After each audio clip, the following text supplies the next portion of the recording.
আপনার ফোনে এই সেটিংটা অফ আছে বিদায় আপনারা যখন ইমো, হোয়াটসঅ্যাপ, মেসেঞ্জার এগুলো ইনস্টল করেন, সেখানে দেখবেন ওটিপি যে আসে, ওটিপিটা আপনাদের মোবাইলে অটোমেটিকলি ভেরিফিকেশন হয় না। এই জন্যেই আপনাদের সেই অ্যাপসটা ওপেন হয় না, বা ওপেনে যদি করতে যান ম্যানুয়ালভাবে আপনাদের কোডটা টাইপ করতে হয়, অটোমেটিক হয় না। এটা অনেক ধরনের হ্যাসেল পোহাতে হয়। এই কাজটা কি জন্য হয় আজকের এই ভিডিও থেকে জানতে পারবেন, এটা সলভ করতে পারবেন। তো আমি সেটিংসে আসবো, সেটিংসে চলে আসলাম। সেটিংসে আসার পরে আমি আসবো নিচে গুগলে, এই যে আমি গুগলে চলে আসলাম। গুগলে আসার পরে একটু নিচে আসবো, এই যে অল সার্ভিস আমি এখানে ট্যাপ করবো। এখানে আসার পরে আমি একটু নিচে আসবো, এই যে ফোন নাম্বার ভেরিফিকেশন আমি এখানে ট্যাপ করবো। আপনাদের যদি এরকম করে অটোমেটিক ভেরিফিকেশন ফোন নাম্বার এটা অফ থাকে, তাহলে আপনাদের এই প্রবলেমটা হবে।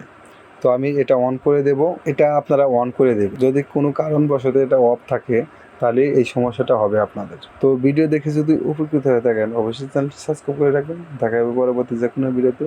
আল্লাহ হাফেজ।